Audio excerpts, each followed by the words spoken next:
sun rises over Mindanao, an enormous silhouette looms on the horizon. This is Mount Apo, the tallest point in the Philippines and a potentially active volcano. Ancient eruptions here left fertile soil all around its base, and farmers now inhabit where lava once flowed. Jungle, mountains, and agriculture now blend into one another under the gaze of this godlike peak. A hallowed summit reminds those who venture up of its great power within. Sulfur vents hiss out of Mount Apo's sides, spewing hot gas from deep below the earth. Boulder fields gather at its slopes in the near vertical wall as the only path to the top. It's these obstacles that will stand in our way as we make our summit attempt on the highest peak of the Philippines, Mount Apo.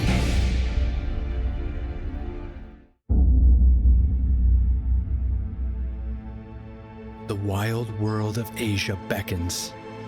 Do you hear its call? I do. Don't look down. Don't look down. This feels like such a big mistake. Cheers. I'm Ryan Pyle, adventurer. And we've come into a huge snowstorm. Explorer. Amazon is killing me. I've traveled the world for years, documenting people and practices in remote regions. It's amazing. We just walked straight into a family celebration. Now, I turn my eyes to Asia. Through its barren deserts and dense jungle canopy, unique forms of life flourish. With distinct lessons to be learned from cultures unfamiliar. I can't help but notice we're surrounded by skulls. And a dare to be curious through new friendships to last a lifetime.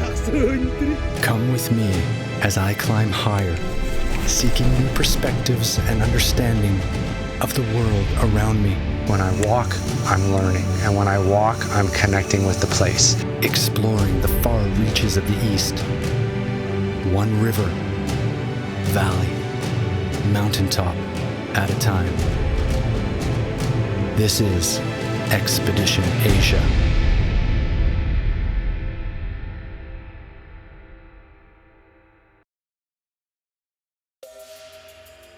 The coast of Mindanao Island is the first massive land to connect with the western edge of the Pacific Ocean. Fishermen make their livelihood here, bringing vast arrays of flowing buoys and nets just off the coast of Davao City. The Pacific brings a wealth of resources to the Philippines, but it also poses a threat to this country. I got to catch up with Beverly May Brabante, the head of the Geosciences Division at the Mines and Geosciences Bureau, to learn a little more. Actually, our country is rated as the third most disaster-prone countries in the whole world. We are receiving at an average of 20 typhoons a year. Of course, we do have a lot of trenches and fault lines here. We call it a strike-slip fault. So part of our country is moving towards the left. But in terms of earthquake activities, this part of the region really experienced a lot of earthquakes. So, which is why natural disasters is a very common incident here in our country. But walking around Davao City, you'd never know it. There's no sense of danger, no worry of the next possible disaster. People here live busy lives like others around the world.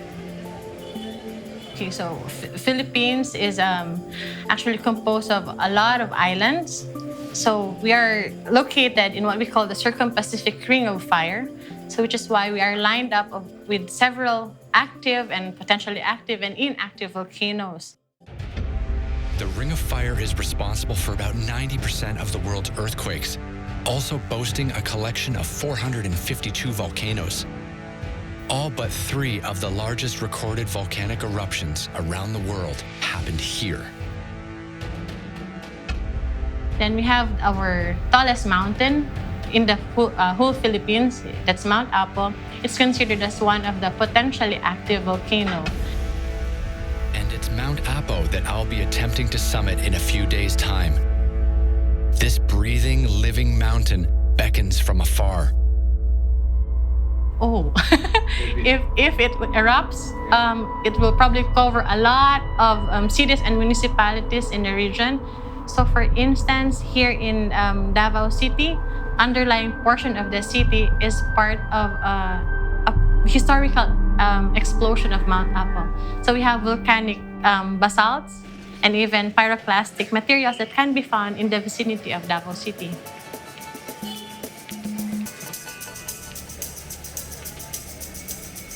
Davao is a colorful and lively place and serves as the main trade, commerce, and industry hub for the region. People here seem to love the camera, the attention, and they are always ready to flash a genuine smile in any direction, especially for a traveler like myself. Plenty of people spend time outside in a hot tropical climate like this. There's plenty to do and well into the night. But, of course, like in most Filipino cities, the traffic is brutal. After touring the neighborhoods of Davao from a bumpy ride on one of its many taxis, I step outside for a closer look. There's a real energy here, a hustle. People are flying all over the place. And as I take in my surroundings, I wonder if it has anything to do with the eagles I keep seeing everywhere. I mean, they're all over the place. They're on statues, in parks, on political buildings, in city squares. There's eagles absolutely everywhere. So I decided to take a trip to the Philippine Eagle Foundation to get some answers.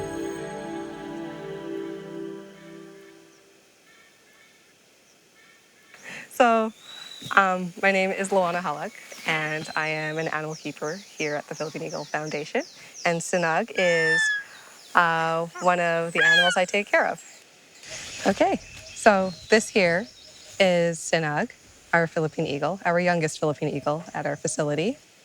And Sinag is one of 32 captive birds at our facility, Philippine eagles. So originally they were actually known as the monkey-eating eagle. And that is because the scientist who first discovered or first saw the eagles in the wild saw the eagle eating a monkey.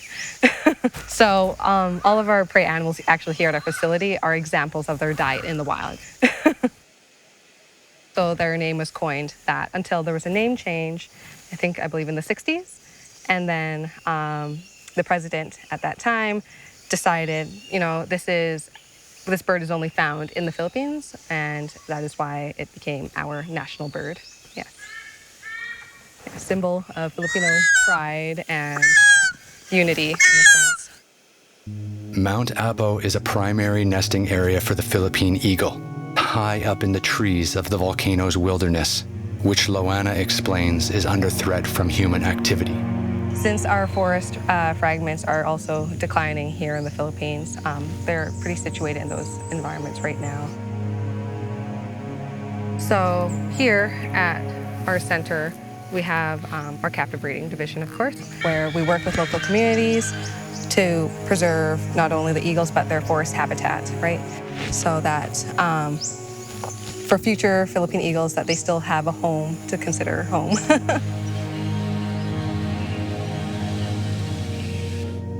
Back in downtown Davao, the heat and the noise are starting to wear on me, and I can feel it's time to start our journey out into the wilderness. It is roasting hot down here in southern Mindanao, and we've had the most amazing couple days exploring the city of Davao. We've met some interesting people. We've learned a lot about this hustling and bustling metropolis. But now we're doing what I love best. We're getting out of the city and we're heading out into the countryside. We're going to be climbing Mount Apo, the highest mountain in the Philippines. And so it's time to head out of the city and towards the Pacific coastline, where our expedition begins. City structures fade into groves of palm trees as we head north towards a nearby volcanic beach. The sand on this beach is black, formed from the lava of Mount Apo. Rivers branching out of the Mount Apo watershed flow through valleys of farmland until they meet the ocean here. It's been a sweltering few days in the concrete jungle of Davao, and this alluring blue ocean water is too tempting to resist. But I've forgotten one thing. The sand here is not like the golden beaches of other countries. It's dark, and so it's hot. Very, very hot. hot.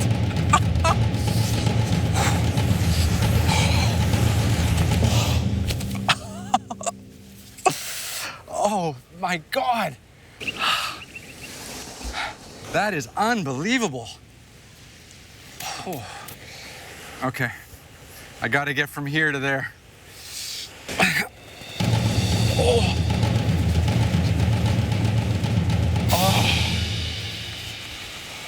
I'm all wired up. And probably don't need this anymore. Oh, yeah.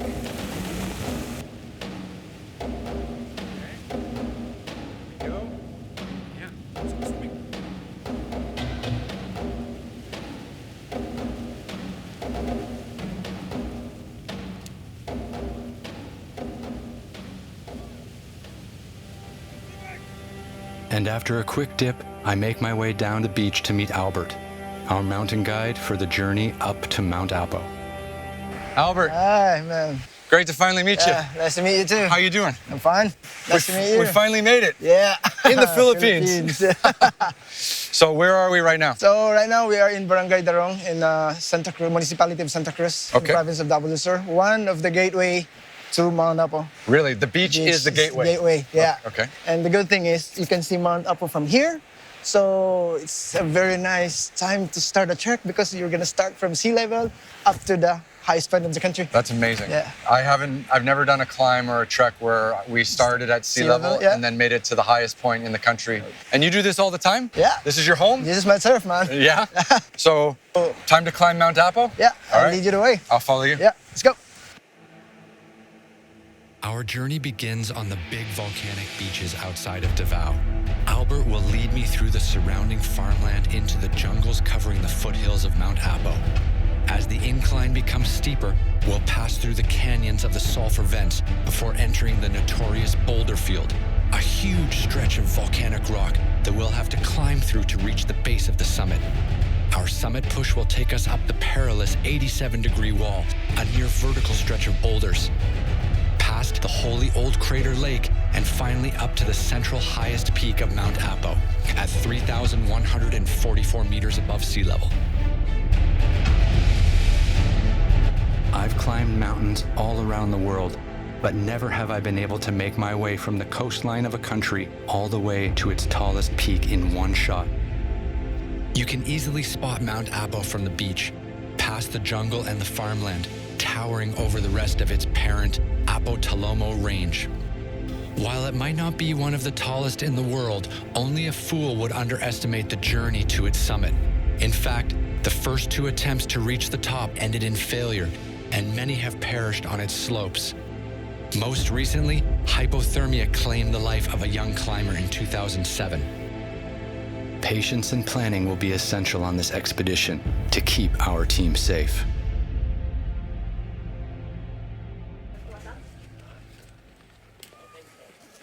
We soon find ourselves in the small village of Tibolo, lived in by the Bagabo tribe, an indigenous Filipino people located in the foothills of Mount Apo, often used as a stop by many climbers on their way.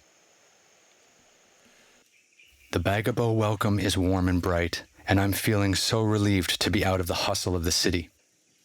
Despite the modern conveniences of urban life, out here in nature is where I feel most at home, and the cool mountain breeze puts me at ease. The Bagabo tribe has slaughtered a chicken and are preparing a local dish for our team to enjoy before heading out into the wilderness, where food will be much more utilitarian.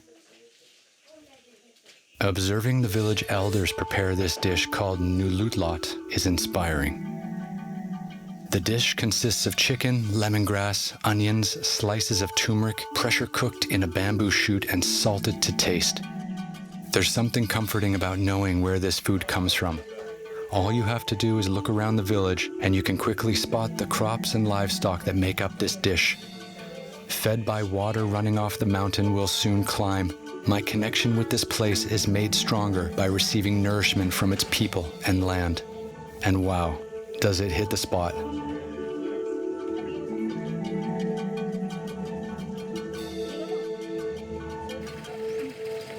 Okay, Albert and his team have secured a vegetable truck to take us to the entrance of Mount Apo National Park. Normally, it would be filled with durian fruit and other local produce, but today, it's hauling trekkers and gear. Albert's crew moves like clockwork, packing our food, clothes, and camera equipment in what feels like a matter of seconds. It's a good sign for the hard work ahead of us. Heading into the mountains, the skyline opens up and we pass through many small farming villages. Albert sits comfortably on the top of his truck as we rattle along, pointing out familiar places now and then. Just another day of work for him and his team.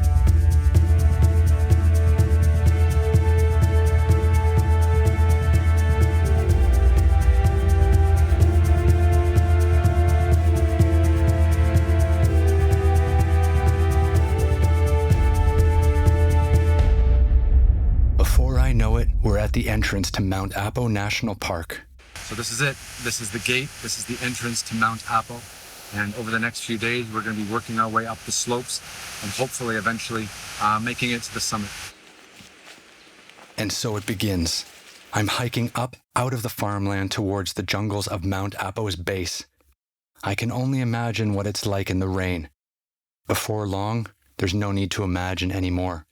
Mount Apo's notoriously unpredictable weather kicks into gear and the rain begins to fall. Trekking through the jungle is tough. And when it rains, it's even tougher. You know, all the branches, all the leaves, all the flora and fauna, it's all just wet and it's all just consuming you. And you're kind of fighting your way through the brush. And it was really vertical. So surprisingly vertical, actually. I wasn't really ready for that.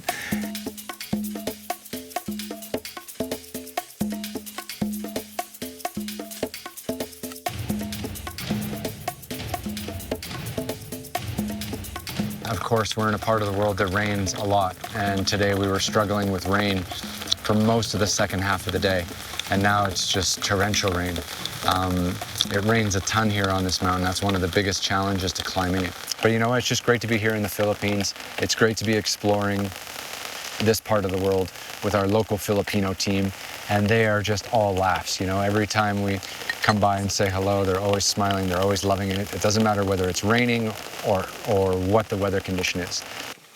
As we wind down for the night, under the protection of just a few tarps, dinner is prepared by Albert's team. The warm food is comforting out here, and as the sun sets, I'm really hoping for clear skies tomorrow.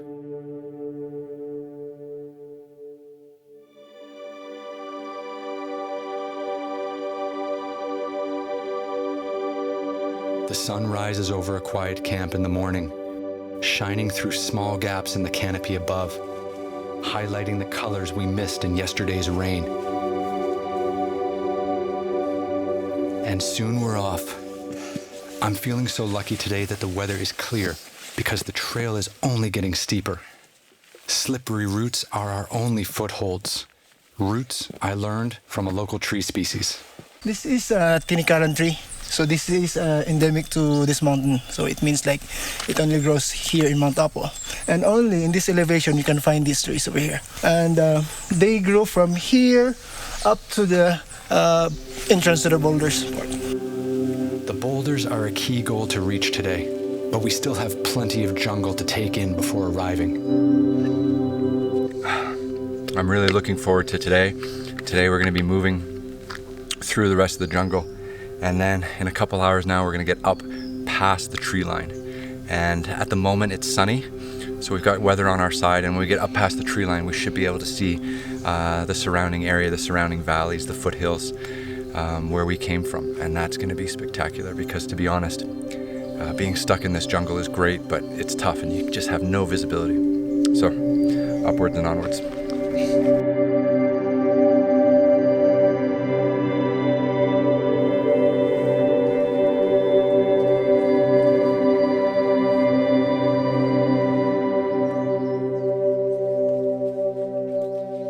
So right now we're just a few meters below the entrance of the Boulders. So as you can see, there's a dry riverbed right here, right now. But during its last eruption, lava flows here and then goes down below. So and at the same time, if it rains, water could go like up to here.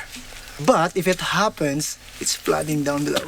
There's a wall over there, and it makes like a waterfalls if it rains.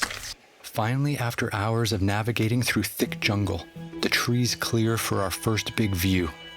We're up in the clouds now, nearing the boulders.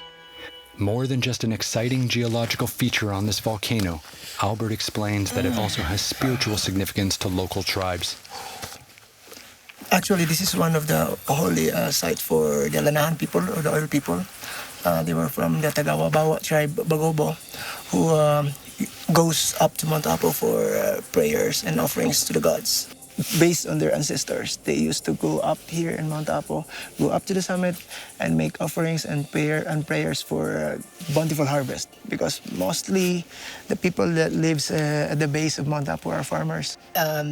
This is the gateway to the summit, and for them this is the entrance. And whenever they come up here, they gave prayers for safe passage going up and down here. Okay, so they'll stop here and do some kind of praying. And what else will they do? When they arrive here, they just eat here for lunch or for breaks or for snacks. And then after, from here beyond up to the summit, they don't eat. So that's it? Because they don't want to give waste or their waste to the mountains. Really? That's amazing. From here, it's going to be all boulders up to the summit. All boulders, so we're going to be exposed. Exposed, yeah. Exposed to the many treacherous features this volcano has to throw at us. On top of the thousands of jagged, unstable boulders on our path ahead, we also have to deal with the noxious fumes spilling out from the sulfur vents scattered around the sides of Mount Apo as we make our way through this narrow canyon of volcanic rock. I begin to smell the rotten stench of sulfur drifting out of the earth ahead. These fumes are easily trapped in the crevasse-ridden topography that ripples down Mount Apo like waves. Sulfur is a common element on Earth, used for products like fertilizer, matches, and insecticides. But in a gaseous state, it can irritate the eyes and lungs. As Albert and I move ahead, we'll try our best to avoid getting caught in these sulfur clouds. But for now, Albert knows a safe spot for us to observe. But of course, like all the best vantage points on Mount Apo, it's not easy to get to.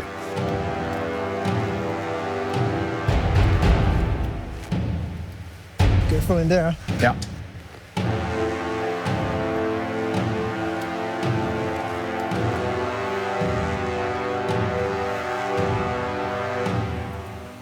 And here they are, the smelly, cloudy breaths that this mountain exhales all day long.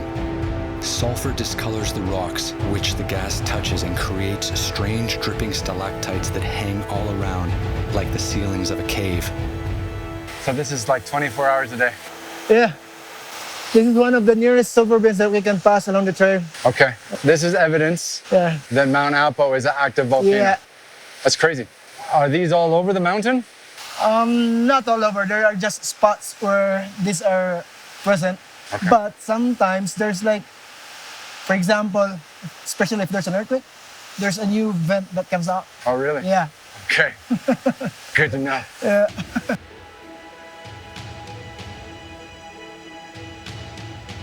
The sulfurs really had a bad smell. And one of the dangers probably if you step on some rocks and then there are vents beneath it. So those are hollow areas, so it might collapse. But the geothermal energy of Mount Apo is one of the main in Mindanao source of energy. And that comes as no surprise. These vents pour out hot gas 24/7. The energy filling them is immense. Especially on a dry season, the sulfur vents produces more fumes, which would be hard, especially on this area here where we passed this morning. We need to be outside that trail for like the most would be around 9 a.m. because by around 10, 11, or 12, the fumes gonna get stronger and stronger, and then they pass by the trail. So you need like mask, something, especially if you have asthma or something. We make our way higher, totally exposed to the sun and working hard to manage those first few waves of boulders.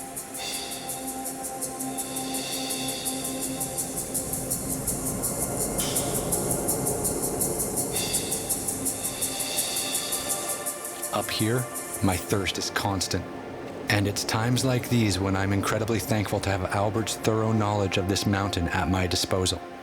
Here in the Boulders, we have secret water sources that we have. So something like this, but it's dependent on rain. So with the rain, we can have fresh water and we can drink it. It's very nice.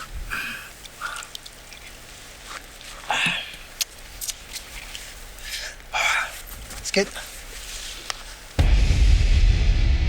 Soon, we are totally encompassed by rocks larger than cars.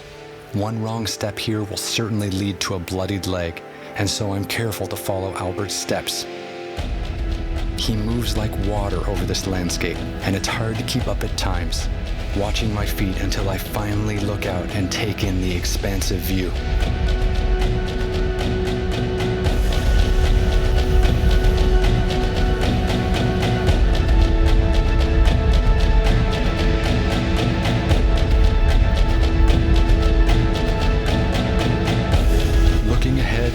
We watch as nearby clouds whip by, floating gently over the slopes below.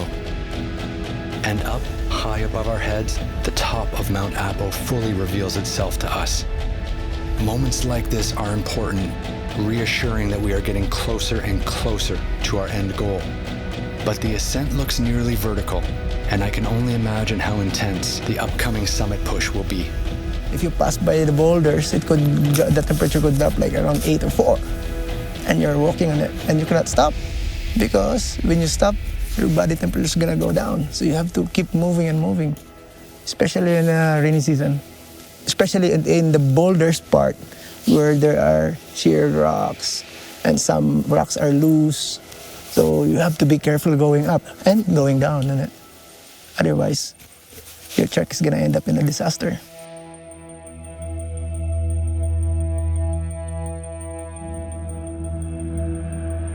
We slowly make our way up the boulders behind the rest of our crew, taking careful steps and trying not to get too distracted by the ever-expanding views behind us. Finally, we reach camp.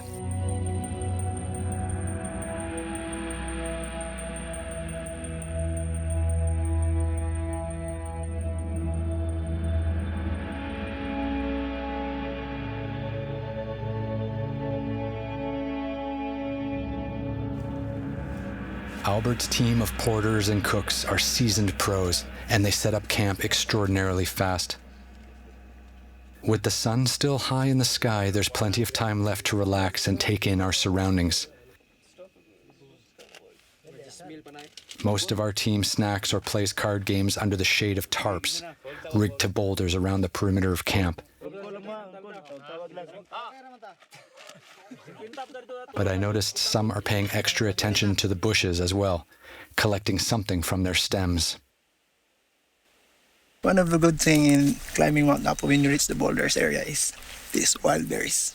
Because, it's free food, free trail food, and at the same time, since the boulders area has no water source, they can hydrate you. A tradition for hikers climbing Mount Apo this time of year. This fresh fruit is rejuvenating and energizing after a long day on the trail. These Mount Apo wild berries are collected into small containers, poured into a pot, washed, mashed, and then boiled into jam. As for me, I can't wait to try some. What do we have? Wild berry jam. Wild berry jam. Yes. Did you pick this all around here? Yeah. Oh. Yeah. Do we cheers like a drink? Yeah.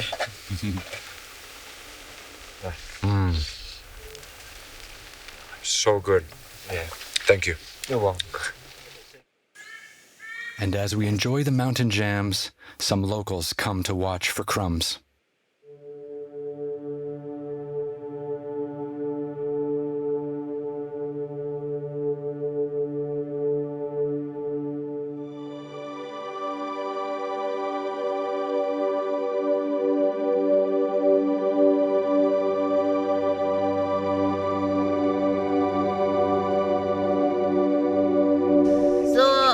Mount Apo kabahin sa amoa. Nalipay kaayo mga nakamata mga naa ang Mount Apo. So ang Mount Apo sa among katigulangan nga nahibaw-an nako kanang Mount Apo ila nang gimahal. Murag sa ilang kadugayon sa ilang pagtuo or nag-alagad sila sa Ginoo, murag diha nakita nila ang giisip nilang simbahan ang Mount Apo. Heading out from camp, our walking path soon becomes too steep for us just to use our legs. So we're back to scrambling, crawling, clambering. This is a full body workout and it's totally exhausting, with the air around us becoming thinner and the sun beating down. One of the things that makes this boulder section quite tough is the sulfur vents. And as you're trekking and as you're climbing and as you're trying to inhale fresh, clean air, actually all you're getting is the smell of sulfur.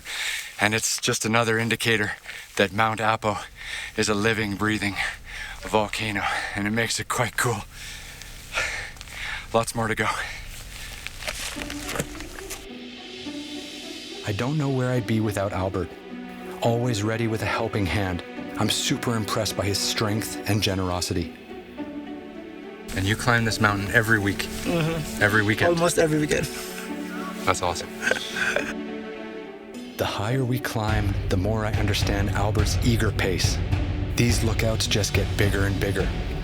At this point, we're not just up in the clouds. We're looking down at them and beyond. The coast of the Pacific Ocean stretches far out into the horizon. I thought some of yesterday's boulders were intense, but today has somehow become even larger and steeper. This boulder field is ridiculous. There are, boulders the size of SUVs, and you've got to use your hands and climb around them, and and some of them are loose and some of them are solid, and you're always checking your foot to make sure you can put your foot there, and it's very time consuming, but it's like a puzzle. It's like working your way through this beautiful puzzle.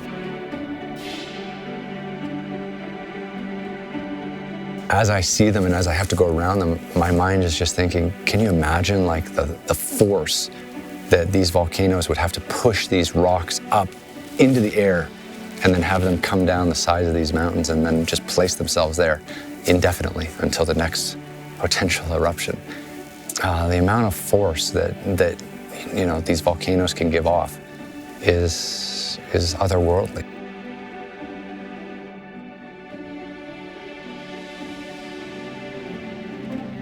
It's been an amazing, time that we spent on the mountain. It's been great to meet Albert and learn all about him and his passion for the outdoors and his passion for climbing. And we have so many similarities in that sense. We both love being outdoors. When we both spend too much time in the city, we just start losing our minds slowly. And somehow coming back out to nature just puts us at peace and puts us at ease. So we've had a pretty amazing couple days. And right now we are at the 87-degree campsite. This is like base camp. Almost base camp to the summit. Base camp to the summit, yeah. Right. We are approximately 2,800 meters above sea level. We call this 87-degree campsite because of this wall of mountain over here. Yeah. We're going to be going up tomorrow for the last assault to the summit. Okay. Basically, they call it 87 because from our point of view where we're sitting right now, right, it's like an impossible to go up. Okay. So that's why it's 87 degrees. So the first bit we're going to have to do tomorrow in the dark with our headlamps is almost vertical. Almost vertical. There's 200 more meters to go to the summit tomorrow. 200 more meters to go. So tomorrow we're going to make our push for the summit. We're going to leave in the dark. It'll be cold. It's going to be cold. I'm cold now. Yeah, me too. If people actually told me a month ago that I could come to the Philippines and feel cold, I would have laughed. Right? Because everyone just thinks Philippines is beaches, tropical island. Yeah. But I'm cold. Yeah. Maybe temperature in this early morning maybe would go down up to 4 degrees average. 4 degrees Celsius. Wow. It's just been a remarkable day coming up through these boulders, coming out of the jungle, feeling like we're really climbing, feeling like we're getting somewhere, feeling like we're on the edge of summiting Mount Apo. It is beautiful and brilliant. And it's a true privilege, you know, to be able to come to the Philippines, to be able to have the experiences that we had in Davao and meet the people we met, and then to be able to kind of go fully off the grid and come up here and have the chance to summit the highest mountain in the Philippines. You know, what more could you ask for? Tomorrow morning, we're going to wake up at 4 o'clock in the dark and make our way up to the summit. The summit push is always the most exciting part of an adventure, and I'm absolutely looking forward to breathtaking views in every direction so that we can see more of Mindanao province at sunrise. And that's all for me. I'm going to get some food and get a good night's sleep, and of course, pray for good weather.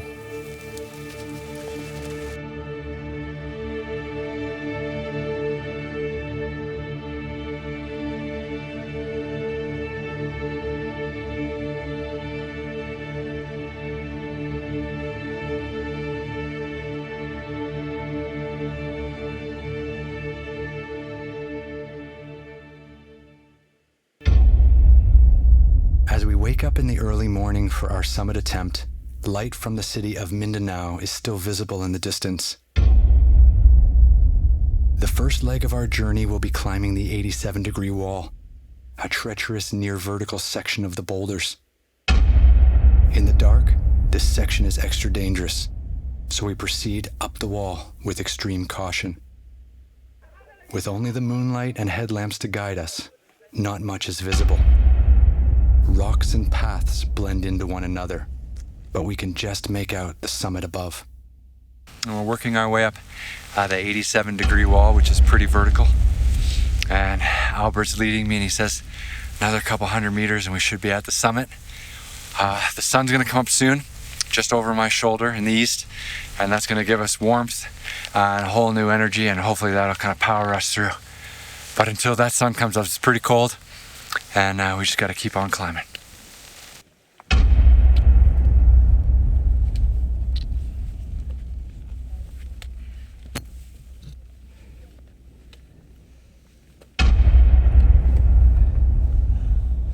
It's moments like this when having a reliable guide is absolutely essential. Hands and feet are cold, the darkness is disorienting, but my spirits are high thanks to the patient reassurances from Albert. We are in the 87-degree wall. Okay. So we have to finish this and end up at the old crater, then a few more meters up, maybe a couple hundred meters, then the summit. It's for you to take, man. All right, let's do it. Yeah, let's go. And finally, I can begin to make out my surroundings. The sun is beginning to crest over the horizon, and what great timing as the path up just keeps getting steeper. Well, we don't need the headlamp anymore. The sun has finally just come out behind us, and that warmth is gonna hit us and it's gonna carry us right up to the summit here at Mount Apo. We still got quite a ways to go, but at least the sun and the weather seem to be on our side.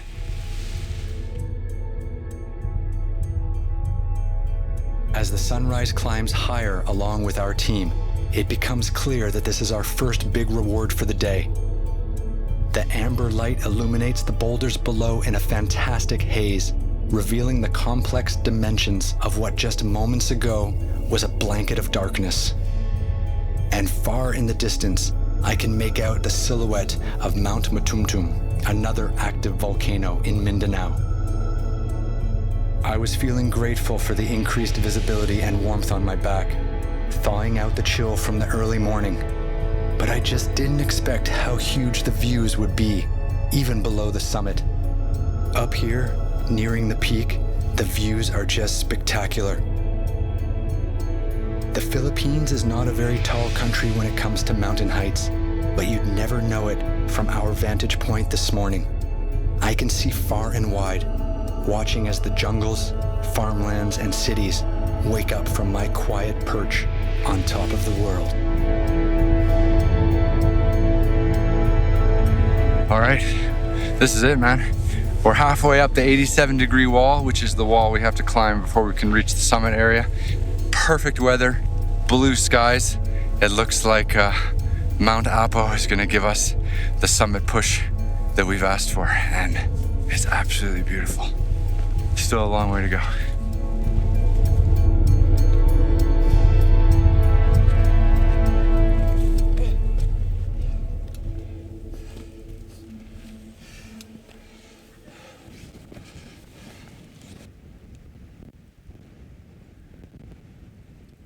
Climbing higher and higher, I just can't stop taking breaks to look out at the enormous vistas glowing in the morning light. But Albert has something special to show me, something other than a view, tucked away in an old crater near the summit. A body of water has formed here, the old crater lake, sacred to the indigenous people of Mount Apo.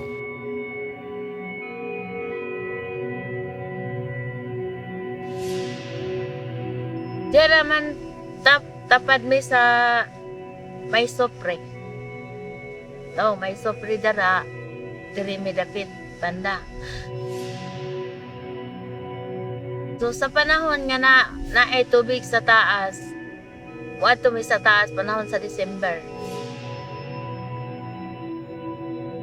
Magkuha mi atong tubig dito, na holy water dira kung muhatag ang taga Mount Apo. So right now we are at the old crater of Mount Apo. Okay. This place is believed to be holy for the Lanahan people. What they do here is then when they offer prayers, they get some water here and then they bring it down because they believe that it could cure some of their diseases like headaches, stomachache. So if you want, we can try this on. Yeah, let's do It'll be refreshing. Okay, where? I'll follow you. Yeah, let's go here. The ice-cold mountain water is revitalizing, the perfect way to quench my thirst from the morning's climb. Mount Apo is a generous volcano, first providing us with fresh wild berries, now crisp, ice-cold water. And as I drink water from the old crater lake, I become part of a long history of trekkers, both indigenous and foreign, who have stopped here for prayer, sleep, and refreshment. This is a special place. To the many who have grown up in the foothills around the volcano will soon ascend. The moment is not lost on me, but with our goals so close, it's time to move on towards the summit of Mount Apo.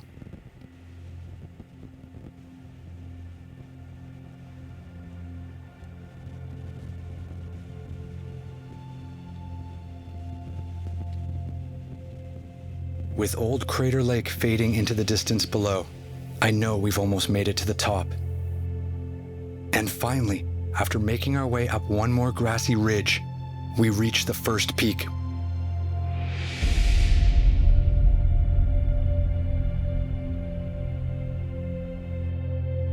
The pinnacle of Mount Apo is distinct from most other mountains because of just how many peaks there are. 7 separate summits exist on the top of this mountain, each facing different directions, revealing more and more of the Philippines around us. From up here, we can see Davao City, where our journey began, and the surrounding provinces of Sultan Kudarat, Cotabato, and Sarangani. And so begins our victory lap of Mount Apo, as Albert brings me to each of the lower peaks, all surrounding the centermost summit, the highest point in the country.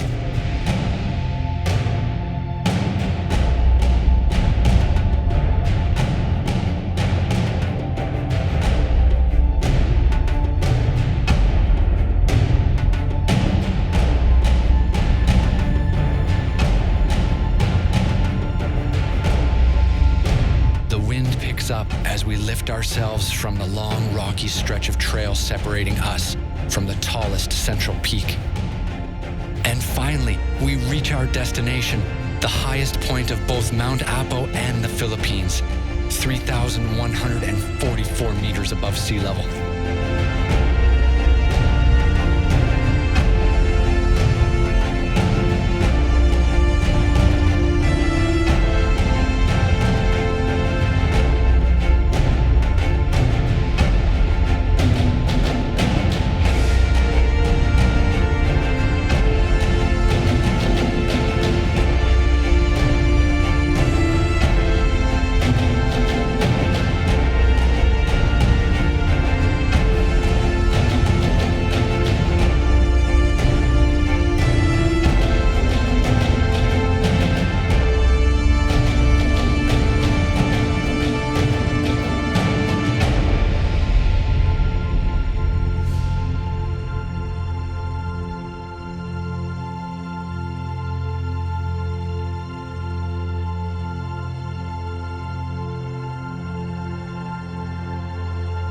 made it. Can you believe it? Mount Apo! Mount Apo! Woo! We made it to the top of Mount Apo. Congratulations, man. Thank you, sir. Thank you, sir. Only small number of people are able to come up here. Absolutely. Yeah. Well, here you can see Davao del Sur. That's Davao City over there. That's North Cotabato in front of us. Okay. And this is the Bukidnon side. The roof of the Philippines. Yeah. And we did it together. Yeah. It's amazing. Yeah. Thank you so much for a great week. Yeah. And thanks for the patience and all the endurance that you did and all of your crews, man. Yeah. What can I say? I made it to the summit of Mount Apo, the roof of the Philippines. And, you know, Mother Nature is amazing. And we've had the most amazing time climbing Mount Apo. We've come through farmland, we've come through jungle, we've come through the boulders, we've come through the sulfur vents, and now finally here, we're at the summit, just a little over 3,000 meters above sea level.